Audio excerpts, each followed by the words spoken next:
राम राम सभी प्यारे साथियों का स्वागत है आप सभी का आपके अपने चैनल लर्नोलॉजी अड्डा में। जैसा कि आप सभी को पता ही है, हम डेली शाम को 5 बजे रट्टा मार सीरीज लाते हैं, जिसमें हम पंचायती राज व्यवस्था के 20 क्वेश्चनों को करते हैं, देखते हैं, समझते हैं और याद करते हैं। उसी संदर्भ में आज हमारा प्रैक्टिस सेट 35वां होने वाला है। चलिए देर ना करते हुए वीडियो को शुरू करते हैं। उससे पहले अगर आपने पुराने वीडियो पंचायती राज व्यवस्था के नहीं देखे हैं तो मैं आई बटन में लिंक दे रहा हूं, जाकर आप वहां देख सकते हैं। चलिए वीडियो को शुरू करते हैं।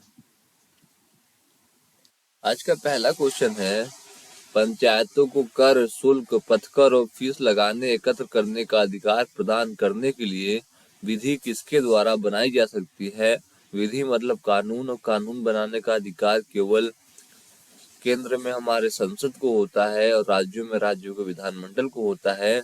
इसलिए जो हमारा ऑप्शन बी है वो बिल्कुल सही होगा। राज्य का विधानमंडल जो है वह कोई भी विधि बना सकता है पंचायतों से संबंधित। ठीक है, कौन बना सकता है? तो राज्य का विधानमंडल बना सकता है। यह बात 243 ज के सब सेक्शन क में कही गई है। ठीक है, चलिए देखते हैं अगले क्वेश्चन को। राज्य की संचित निधि में से पंचायतों के लिए सहायता अनुदान देने के लिए उपबंध उपाय किसके द्वारा किया जा सकता है। फिर यहाँ बात आती है उपबंध की, विधि की, कानून की, तो वह कौन बना सकता है? तो वह राज्य विधानमंडल ही बना सकता है। राज्यों में राज्य विधानमंडल, जिसमें विधानसभा, विधान परिषद होंगे और केंद्र में लोकसभा और राज्यसभा। चलिए देखते हैं अगले प्रश्न को। पंचायतों द्वारा लेखे रखे जाने और ऐसे लेखाओं की परीक्षा करने के लिए उपबंध किसके द्वारा किया जा सकता है? तो जिला पंचायत, ग्राम सभा, संसद और राज्य विधानमंडल। आपने फिर से गौर किया होगा, देखा होगा, एक शब्द आया उपबंध।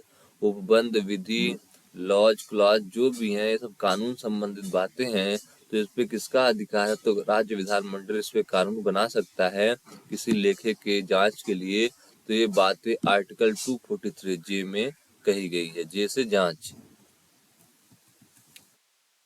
अगला क्वेश्चन है हमारे सामने, पंचायतों द्वारा या उनकी ओर से प्राप्त किए गए सभी धनों को जमा करने के लिए निधियों के गठन हेतु उपबंध किसके द्वारा किया जा सकता है। फिर से क्वेश्चन में हमने देख लिया है उपबंध है, तो सीधा सीधा जाके डी पे ऑप्शन पे क्लिक करिए और सही कर दीजिए राज्य विधानमंडल को। बिल्कुल सही है, राज्य विधानमंडल। चलिए देखते हैं अगले क्वेश्चन को। अगला क्वेश्चन है हमारे सामने, निम्नलिखित में से कौन सा कर पंचायतों द्वारा एकत्र किया जाता है। एक ऐसा कर होगा इसमें जो पंचायत द्वारा एकत्र किया जाता है, बाकी के जो कर हैं और कोई एकत्र करता होगा। तो सीमा शुल्क जो है वो राज्य सरकार द्वारा किया जाता है। बिक्री कर भी राज्य सरकार वसूलती है। भू राजस्व भी लेखपाल के द्वारा राज्य सरकार ही वसूलती है। लेकिन स्थानीय मेलों पर कर, जो त्योहारों पर मेले लगते हैं, उसका जो टैक्स होता है वो ग्राम पंचायत के क्षेत्राधिकार में है, तो ग्राम पंचायत वसूलती है। चलिए देखते हैं अगले क्वेश्चन को। अगला क्वेश्चन है हमारे सामने, निम्नलिखित में से कौन सा कर ग्राम पंचायतों के अधिकार क्षेत्र में नहीं आता। अब इस 4 ऑप्शनों में ऐसा कौन सा कर है जो पंचायतों के अधिकार क्षेत्र में नहीं आता है, उसको देखते हैं। स्थानीय मेलों पर कर पंचायत क्षेत्र के अधिकार में आता है। मवेशी कर पंजीकरण फीस भी अधिकार क्षेत्र में है पंचायत के। जल कर भी पंचायत क्षेत्र के अधिकार में है। लेकिन जो भू राजस्व है ना, ये राज्य सरकार वसूलती है। एक लेखपाल को लगाती है हर गांव में, और लेखपाल जो होता है भू राजस्व लेखपाल और अमीन मिलकर वसूलते हैं। चलिए देखते हैं अगले प्रश्न को। अगला प्रश्न है हमारे सामने, निम्नलिखित में से कौन सा कर ग्राम पंचायत द्वारा नहीं लगाया जाता है। जल कर, प्रकाश कर, आवास कर या बिक्री कर। तो जो बिक्री कर है और राज्य सरकार द्वारा लगाया जाता है, इसे सेल टैक्स कहते हैं। जबकि आवास कर, जल कर, प्रकाश कर ग्राम पंचायत द्वारा लगाया जा सकता है। ऑप्शन डी बिल्कुल सही है। देखते हैं अगले प्रश्न को। अगला प्रश्न है हमारे सामने, ग्राम पंचायत के क्षेत्र में अस्थायी रूप से स्थित थिएटर, सिनेमा अथवा इसी प्रकार के मनोरंजन पर कोई कर किसके द्वारा लगाया जा सकता है। अगर किसी भी ग्राम पंचायत के क्षेत्राधिकार में कोई भी सिनेमा घर है, थिएटर है, तो उस पर टैक्स लगाने का जो अधिकार है वह ग्राम पंचायत का है। ग्राम पंचायत उस पर टैक्स लगा सकती है और वसूल भी सकती है। देखते हैं अगले क्वेश्चन को। अगला क्वेश्चन है हमारे सामने, निम्न में से कौन सा शुल्क या कर ग्राम पंचायत द्वारा नहीं लगाया जा सकता है? जल शुल्क, सड़कों की सफाई के लिए कर, शौचालय और नालियों को साफ करने के लिए कर। तो जो ऊपर के तीन है ना, ये ग्राम पंचायत के क्षेत्राधिकार में है, तो वह उन पर कर लगा सकता है। लेकिन स्टाम्प शुल्क जो है यह राज्य सरकार लगाती है, राज्य सरकार भेजती है, इसका सारा पैसा राज्य सरकार को जाता है। तो यह पंचायत इसे न इस पे कर लगा सकती है, ना इसे भेज सकती है। चलिए देखते हैं अगले क्वेश्चन को। अगला क्वेश्चन है, ग्राम पंचायत की भूमि पर स्थित बाजार में बेचे गए पशुओं के रजिस्ट्री पर शुल्क किसके द्वारा लगाया जा सकता है? तो ग्राम पंचायत के क्षेत्राधिकार में कोई मेला लगा उस पर भी कर, और उस मेले में जो पशु बेचे जा रहे हैं उस पर रजिस्ट्री पर जो शुल्क लगेगा वह भी ग्राम पंचायत लगा सकता है और वसूल सकता है। तो ऑप्शन डी बिल्कुल सही है। इसके बाद अगला क्वेश्चन है हमारे सामने, निम्नलिखित में से कौन सा कर शुल्क ग्राम पंचायत द्वारा लगाया जा सकता है? यंत्र चलित वाहनों से भिन्न वाहनों पर कर, वधशालाओं और पड़ाव की भूमि के प्रयोग पर शुल्क, सड़कों की सफाई और उन रोशनी पर रोशनी के लिए कर, या उपयुक्त सभी। तो जो ऊपर के तीनों ऑप्शन है बिल्कुल सही है, ग्राम पंचायत के क्षेत्राधिकार में है, तो इन सब पर कर लगा सकता है ग्राम पंचायत, इसलिए ऑप्शन डी बिल्कुल सही है। उपयुक्त सभी पर ग्राम पंचायत द्वारा टैक्स लगाया जा सकता है। अगले क्वेश्चन को देखें तो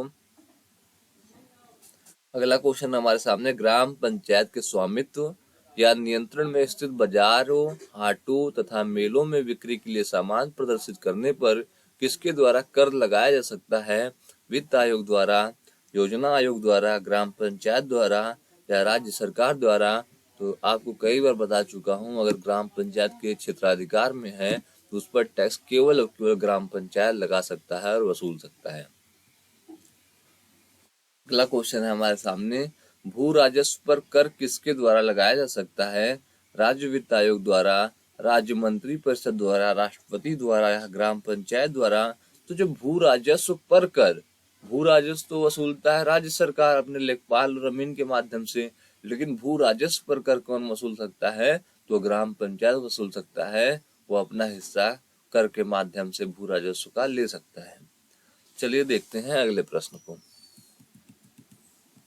अगला प्रश्न है, निम्नलिखित में से कौन सा कर ग्राम पंचायत द्वारा लगाया जा सकता है?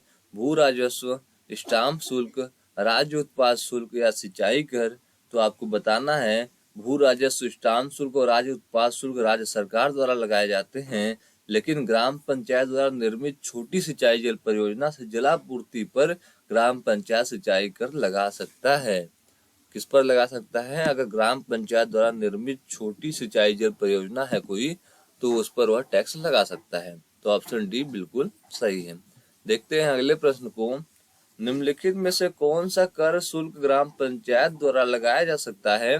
घरेलू उपयोग हेतु जल आपूर्ति करने पर, निजी शौचालयों और नालियों को साफ करने के लिए कर, ए व बी दोनों, या इनमें से कोई नहीं। तो आपके सामने सीधा सीधा दिख रहा है, या दोनों कार्य ग्राम पंचायत द्वारा कराए जाते हैं, तो ग्राम पंचायत उस पर टैक्स भी लगा सकता है। तो सी ऑप्शन बिल्कुल सही है। बढ़ते हैं अगले क्वेश्चन की तरफ, देखते हैं अगला क्वेश्चन क्या है। तो अगला क्वेश्चन हमारे सामने है, निम्नलिखित में से कौन सा शुल्क या कर ग्राम पंचायत द्वारा लगाया जा सकता है? वधशालाओं पर शुल्क, जल शुल्क, चलचित्र सिनेमा पर शुल्क, या सभी। तो उपयुक्त सभी आपने ऊपर के क्वेश्चनों में देखा होगा, सबका जिक्र हुआ है। तो उपयुक्त सभी पर ग्राम पंचायत द्वारा टैक्स वसूला जा सकता है। बिल्कुल सही ऑप्शन डी है, उपयुक्त सभी। चलिए बढ़ते हैं अगले क्वेश्चन की तरफ। अगला क्वेश्चन है हमारे सामने, निम्नलिखित में से कौन से कर शुल्क ग्राम पंचायत द्वारा लगाए जा सकते हैं? सड़कों पर रोशनी के लिए कर, आयकर, जलापूर्ति पर कर। निम्न में से कौन सा विकल्प सही है, हमें चुन के बताना है। तो सड़कों पर रोशनी के कर ग्राम पंचायत द्वारा लगाया जा सकता है। आयकर तो केंद्र सरकार लगाती है। जलापूर्ति पर कर जो है वो अगर छोटी परियोजना है सिंचाई की, तो उस पर ग्राम पंचायत कर लगा सकता है। इसलिए हमारा डी ऑप्शन बिल्कुल सही है, 1 और 3 सही है। बाकी जो आयकर है, इनकम टैक्स है, वो केंद्र सरकार द्वारा लगाया जाता है और एकत्र किया जाता है। चलिए बढ़ते हैं अगले क्वेश्चन की तरफ। अगला क्वेश्चन है हमारे सामने, ग्राम पंचायत द्वारा लगाए गए कर, शुल्क अथवा उप शुल्क के विरुद्ध अपील किसके पास की जाती है? सरपंच के पास, सर्वोच्च न्यायालय के पास, वित्त आयोग के पास, या विहित प्राधिकारी के पास, तो जो ग्राम पंचायत द्वारा लगाए गए कर शुल्क अथवा उप शुल्क के विरुद्ध अगर अपील किसी को करना है, जो विहित प्राधिकारी होते हैं इस मामले के पंचायती राज व्यवस्था और ग्रामीण मंत्रालय द्वारा जो अधिकारी अपॉइंट किए जाएंगे उनके पास आप कंप्लेन कर सकते हैं। तो ऑप्शन डी विहित अधिकारी बिल्कुल सही ऑप्शन है। चलिए बढ़ते हैं अगले प्रश्न की तरफ। अगला प्रश्न है हमारे सामने, यदि ग्राम पंचायत ने कोई कर शुल्क अथवा उप शुल्क किसी ऐसे व्यक्ति पर जिस पर उसे लगाना चाहिए था नहीं लगाया, तो उस पर लगाने का निर्देश किसके द्वारा दिया जा सकता है? अगर ग्राम पंचायत मान लो किसी को भूल गया या किसी का फेवर कर रहा है, उस पर टैक्स नहीं लगाया उसने और लगाना चाहिए था, तो उस पर फिर से कर लगाने का निर्देश कौन दे सकता है? तो विहित प्राधिकारी, सरपंच, ग्राम सचिव या न्याय पंचायत। तो विहित प्राधिकारी के अगर उसके किसी ने बताया, उसकी जानकारी में बात आती है, तो विहित अधिकारी के सामने अगर बात लाई जाए, कोई कर उपशुल्क अथवा शुल्क किसी ऐसे व्यक्ति पर जिस पर उसे लगाना चाहिए था नहीं लगाया है, तो वह प्राधिकारी ग्राम पंचायत को उन व्यक्तियों पर कर लगाने का निर्देश दे सकता है और ग्राम पंचायत तदुपरांत तदनुसार कार्य करेगी। मतलब वो ग्राम पंचायत ग्राम प्रधान को या ग्राम पंचायत सदस्यों को ऑर्डर देगा या निर्देश देगा कि उन पर टैक्स लगाया जाए और एकत्र किया जाए। तो विहित अधिकारी जो ऑप्शन ए है बिल्कुल सही है। इसके बाद चलिए देखते हैं अगले प्रश्न को। अगला प्रश्न है हमारे सामने, आज का आखिरी प्रश्न होने वाला है, ग्राम पंचायत की अनुमानित प्राप्तियों और व्यय का विवरण उसकी बैठक में किस प्रकार बहुमत से पारित किया जाता है? क्वेश्चन ध्यान से देखिए। ग्राम पंचायत की अनुमानित प्राप्तियों, जो भी उसकी इनकम है और जो भी व्यय मतलब खर्चा है, उसका जो विवरण है उसकी बैठक में किस प्रकार के बहुमत से पारित किया जाता है? तो कोई बैठक होती है तो कितने लोग चाहिए कि वह जो बजट बनाया गया है, विवरण बनाया गया है, उसको सभी सदस्यों द्वारा, मैक्सिमम सदस्यों द्वारा पास कर दिया जाए। तो उसमें कितने सदस्यों का होना आवश्यक है? तो प्रत्येक ग्राम पंचायत द्वारा अपनी जो अनुमानित प्राप्तियों, विवरण, व्यय का विवरण है उसको साधारण बहुमत से पास कर सकते हैं। साधारण बहुमत का मतलब होता है, अगर आपके 15 सदस्यों वाला गांव है, तो अगर आपके पास 8 सदस्य हैं आपके पक्ष में, तो वह पास हो सकता है आसानी से। साधारण बहुमत का यह मतलब होता है। विशेष बहुमत का मतलब होता है कि 2/3 होना चाहिए, कम से कम 66 से 70% लोग आपके पक्ष में होने चाहिए। लेकिन साधारण बहुमत के केस में आधा +1 होना चाहिए। तो आपने यहाँ तक क्वेश्चनों को देखा, आपको याद भी हो गया होगा। वीडियो अच्छी लगी हो तो लाइक करना और कमेंट करके भी हमारा हौसला बढ़ा सकते हैं। तब तक के लिए धन्यवाद दोस्तों, जय हिंद।